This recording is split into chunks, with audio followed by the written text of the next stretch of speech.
विपक्ष की तरफ से केंद्र की मोदी सरकार पर तरह तरह के आरोप लगाए जाते हैं। इतना ही नहीं, विपक्ष कई मुद्दों पर सरकार को घेरता है, लेकिन सरकार का ध्यान तो सिर्फ अपना प्रचार करने पर लगा हुआ है।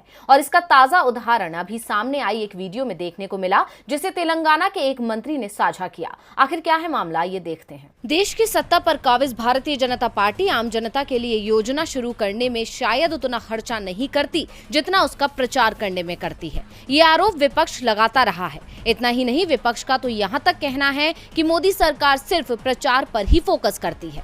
और ऐसे ही आरोप एक बार फिर बीजेपी पर लग रहे हैं। तेलंगाना के मंत्री के.टी. रामाराव ने एक वीडियो साझा किया है, जिसमें केंद्रीय वित्त मंत्री निर्मला सीतारमण जिलाधीश को फटकार लगाती नजर आ रही हैं। सीतारमण के इस बर्ताव पर हैरानी जताते हुए रामाराव ने कहा कि उच्च पदों पर आसीन लोगों का ऐसा बर्ताव अखिल भारतीय सेवा के मेहनती अधिकारियों का मनोबल गिराएगा। केंद्रीय मंत्री पर अपने हमले जारी रखते हुए रामाराव ने कहा कि सभी बीजेपी शासित राज्यों में सार्वजनिक वितरण प्रणाली की दुकानों पर तेलंगाना के लिए धन्यवाद, थैंक्स टू तेलंगाना बैनर लगाने का समय आ गया है। लेकिन यहाँ सवाल ये है कि सीतारमण ने डीएम को फटकार क्यों लगाई। तो आपको बता दें कि सीतारमण ने जिलाधिकारी से पूछा कि बिरकुर में उचित मूल्य की दुकान पर से प्रधानमंत्री नरेंद्र मोदी की तस्वीर क्यों गायब है। अब सीतारमण का ये सवाल दर्शाता है कि केंद्र की मोदी सरकार जनता की सुविधा के लिए नहीं बल्कि अपने प्रचार के लिए योजनाएं लाती है।